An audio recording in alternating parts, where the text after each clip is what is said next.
সুপ্রিয় শিক্ষার্থীবৃন্দ, আশা করছি তোমরা সবাই অনেক ভালো আছো। আজ আমরা অষ্টম শ্রেণী গণিতের নতুন একটি পর্ব নিয়ে হাজির হয়েছি। আমরা শুরু করেছি দৈনন্দিন কাজে বাস্তব সংখ্যা এই অধ্যায়টি। আমরা আজ দেখব 27 এবং 28 এই দুই পৃষ্ঠার সমাধান। আমরা শুরু করব মূলদ সংখ্যা থেকে। মূলদ সংখ্যাকে ইংরেজিতে বলা হয় রেশনাল নাম্বার। আমরা এই চ্যানেলের তোমাদের অষ্টম শ্রেণীর গণিত বইয়ের প্রথম থেকে শেষ পর্যন্ত পর্যায়ক্রমে সমস্ত সমাধান দিয়ে দিব ইনশাআল্লাহ। তো ভিডিওগুলো যেন তোমরা সবার আগে পেয়ে যাও, এজন্য অবশ্যই আমার চ্যানেলটি সাবস্ক্রাইব করবে এবং বেল বাটনটি অল করে রাখবে এবং তোমাদের বন্ধুদের সঙ্গে শেয়ার করবে যেন সবাই মিলে শিখতে পারো। তো চলো শুরু করি মূলদ সংখ্যা থেকে। মূলদ সংখ্যা রেশনাল নাম্বার। তোমরা হয়তো লক্ষ্য করেছো ভগ্নাংশকে পি বাই কিউ আকারে প্রকাশ করা যায়, অর্থাৎ ভগ্নাংশ দুইটি পূর্ণ সংখ্যার অনুপাত। এই যে এটা হচ্ছে ভাগকেই অনুপাত বলা হয়। যে সকল সংখ্যাকে ভগ্নাংশ আকারে প্রকাশ করা যায় শুধু তাদেরকে আমরা মূলদ সংখ্যা বলি। যাদেরকে শুধু ভগ্নাংশ আকারে বা পি বাই কিউ আকারে প্রকাশ করা যায় তাদেরকে আমরা মূলদ সংখ্যা বলি। মূলদ সংখ্যা নিয়ে আমরা ডিটেলস আলোচনা করব, এটুকু একটু পড়ে নিই আগে। ভগ্নাংশে লব ও হর থাকে। উপরেরটাকে লব বলে, নিচেরটাকে হর বলা হয়। এখানে পি লব আর কিউ হচ্ছে হর, যেটা বললাম সেটাই। হরে কখনো শূন্য হতে পারে না, কারণ হর যদি শূন্য হয় তাহলে শূন্য দিয়ে ভাগ করতে হয়। আর সেক্ষেত্রে তোমরা সংখ্যা রেখায় ভাগের ধারণা ব্যবহার করে দেখতে পাবে সেই অনুপাতের মান অসংজ্ঞায়িত হয়ে থাকে। তাহলে এখানে কি বললো যে হর কখনো শূন্য হতে পারবে না, কেননা শূন্য দিয়ে তুমি যাকেই ভাগ করো সেটা কখনোই মিলবে না, অসংজ্ঞায়িত হবে। ঠিক আছে, সেটা আমি একটু দেখিয়ে দিচ্ছি তোমাদের।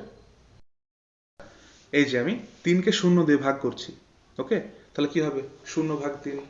এখন শূন্যকে কত দিয়ে গুণ করলে 3 হবে? শূন্যকে যা দিয়ে গুণ করো শূন্যই হবে। তাহলে শূন্যকে শূন্য দিয়ে গুণ করলে 0, 3 থেকে 0 বাদ দিলে 3, আবার শূন্যকে শূন্য দিয়ে গুণ করলে 0, 3 থেকে 0 বাদ দিলে 3। এভাবে চলতেই থাকবে, এটা কখনো শেষ হবে না বা এটা প্রকাশ করা যাবে না কোনোভাবে। এজন্য হর কখনো শূন্য হতে পারবে না, তাহলে এটা অসংজ্ঞায়িত বা ইনফিনিটি হয়ে যাবে। ঠিক আছে, এটাই বোঝানো হয়েছে এখানে, অসংজ্ঞায়িত হয়ে থাকে। ওকে, তো পরবর্তী পেজে দেখি কি বলছে। এখানে বলছে সুতরাং যে সকল সংখ্যাকে পি বাই কিউ আকারে প্রকাশ করা যায়, যেখানে পি কিউ পূর্ণ সংখ্যা। পি আর কিউ পূর্ণ সংখ্যা। পূর্ণ সংখ্যা বলতে ধনাত্মক ঋণাত্মক যে কোনো সংখ্যা হতে পারবে, 1 2 3 4 5 6 7 8 10 এরকম সো অন চলতেই থাকবে, যে কোনো সংখ্যা হতে পারবে। এবং Q is not equal to 0, কিন্তু কিউ এর মান 0 হতে পারবে না, শূন্য হতে পারবে না। তাদেরকেই শুধু আমরা মূলদ সংখ্যা বা রেশনাল নাম্বার বলি। আচ্ছা, আমরা আগে মূলদ সংখ্যা সম্পর্কে একটু জেনে আসি যে কোনগুলো মূলদ সংখ্যা হতে পারে। ওকে, চলো একটু দেখে আসি।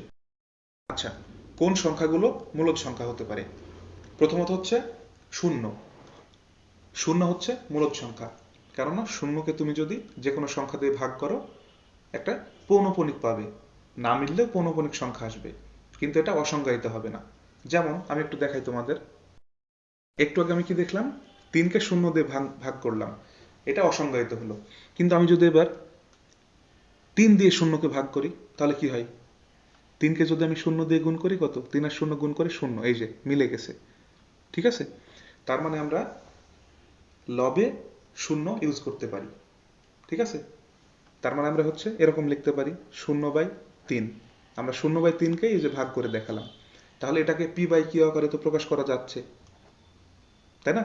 তাহলে এটা হচ্ছে আমাদের মূলদ সংখ্যা। তাহলে যে 0/3 0/1 ইত্যাদি এগুলো হচ্ছে মূলদ সংখ্যা। সেকেন্ড হচ্ছে যে কোনো পূর্ণ সংখ্যা। পূর্ণ সংখ্যা বলতে আমরা কি বুঝি? যে কোনো সংখ্যা 2 3 4 5 6 8 10 এরকম হতে পারে, 2 3 5। অথবা এখানে কি দেওয়া আছে? 9/3। আমরা যদি 3 দিয়ে 3কে এবং 9 দুইজনকেই ভাগ করি, দুইটাকেই, তাহলে কত হয়? 3 1 কে 3, তার মানে নিচে 1, আর 3 3 কত? 9, তাহলে 3/1, এই যে 3/1। এটা হচ্ছে পি বাই কিউ আকারে প্রকাশ হচ্ছে। তারপরে 2/1।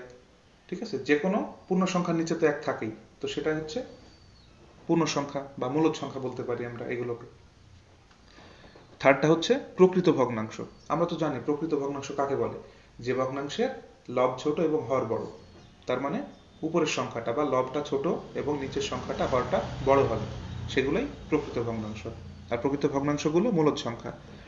এরপর অপ্রকৃত ভগ্নাংশ, এটা হচ্ছে যে ভগ্নাংশের লব বড় হর ছোট, মানে উপরেরটা সংখ্যাটা বড় নিচেরটা ছোট, সেগুলো হচ্ছে অপকৃত, এগুলো মূলদ সংখ্যা হবে। আচ্ছা, 5 নম্বর কি বলছে? সসীম দশমিক ভগ্নাংশ। সসীম দশমিক ভগ্নাংশ বলতে কি বোঝায়? যে একটা পূর্ণ সংখ্যা থাকবে এবং দশমিক থাকবে, ঠিক আছে? যেমন 3.75। আর সসীম মানে কি? শেষ আছে। 3.75 এটা একটা সসীম সংখ্যা, এটার কোনো মানে অসীম না, এটা শেষ রয়েছে। তারপরে 2.58 এটারও শেষ রয়েছে। ওকে, তো এইটাকে যদি আমরা পি বাই কিউ আকারে প্রকাশ করতে চাই তাহলে কি লিখবো? দশমিকটা বাদ যাবে, তাহলে কত হয়? 375 বা 375। আর নিচে কি হবে? দশমিকের জন্য 1, আর দশমিকের পর দুইটা সংখ্যা আছে জন্য দুইটা শূন্য। এই যে পি বাই কিউ আকারে প্রকাশ হয়ে গেল। সেম ভাবে এটা দশমিক উঠিয়ে দাও, তাহলে কত হয়? 258 বাই দশমিকের জন্য 1, আর দশমিকের পর দুইটা সংখ্যার জন্য দুইটা শূন্য। বুঝতে পেরেছ? আচ্ছা, এবার দেখবো পরের নিয়মটা, 6 নাম্বার। পৌনঃপুনিক যুক্ত দশমিক ভগ্নাংশগুলো মূলদ সংখ্যা। এটা কিরকম? যেমন মনে করো 0.333। 0.333, এখানে 3 সংখ্যাটা বারবার আসছে না, তাই 3-এর উপর আমরা পৌনঃপুনিক চিহ্ন দিতে পারি।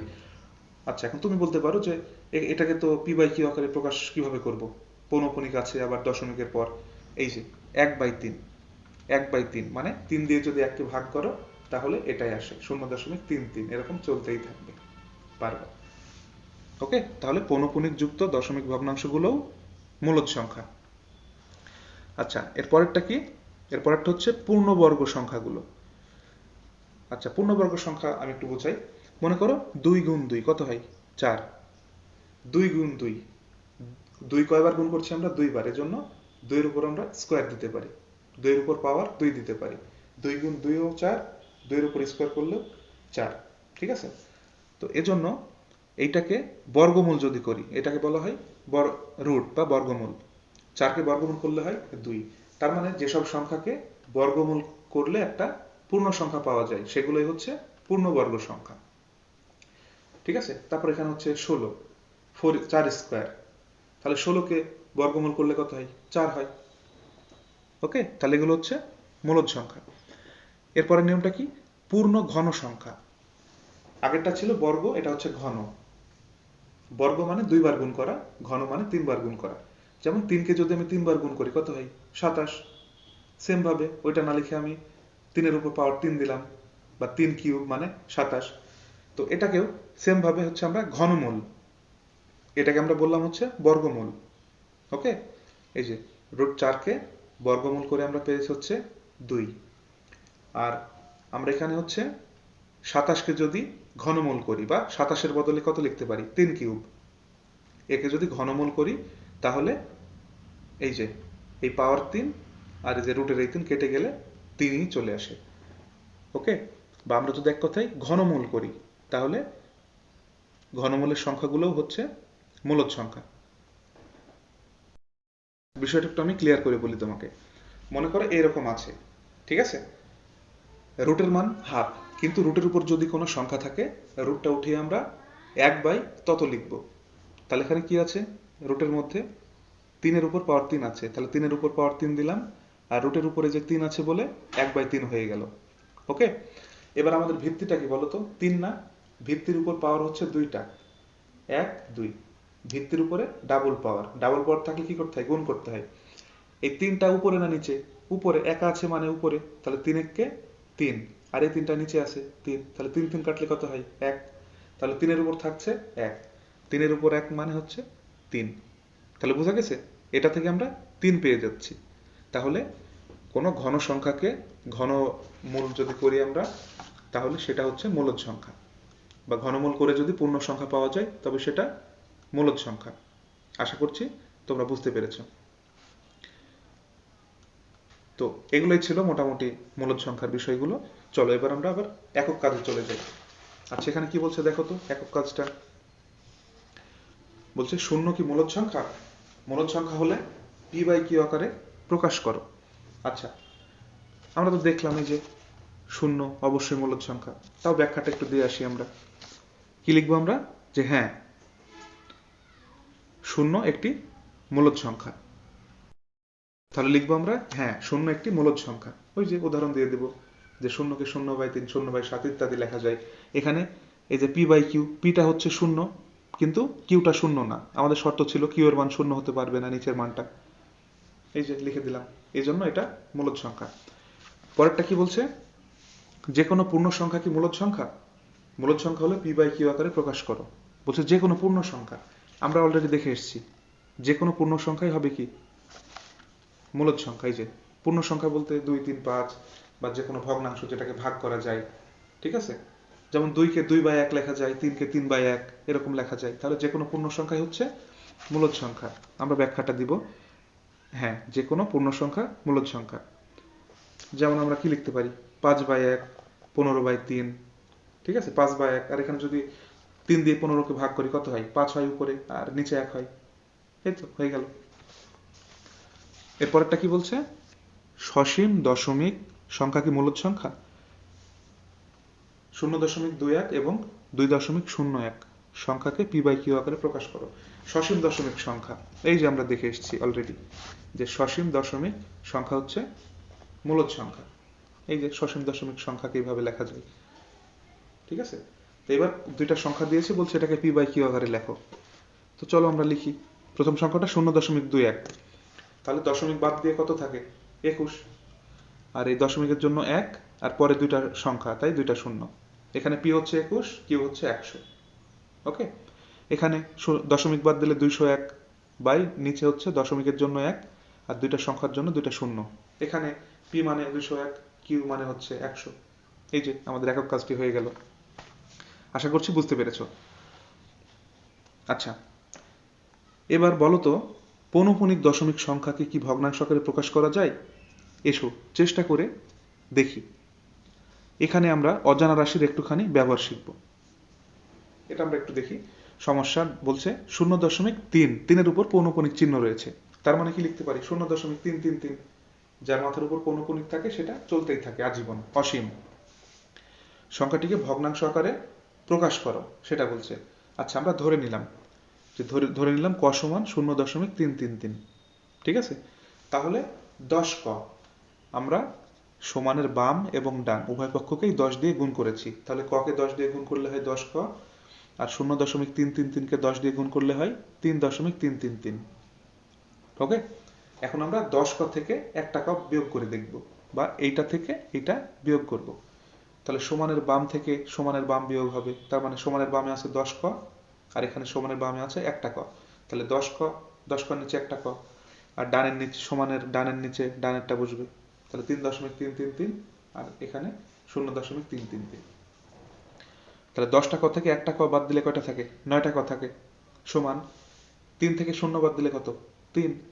আর যে এইগুলো দশমিকের পরের গুলো তো সেম, এগুলো বিয়োগ হলে তো কি 0 হয়ে যায়, কিছুই থাকে না আর, কেটে যায়, তাই না? তাহলে 9 ক সমান 3।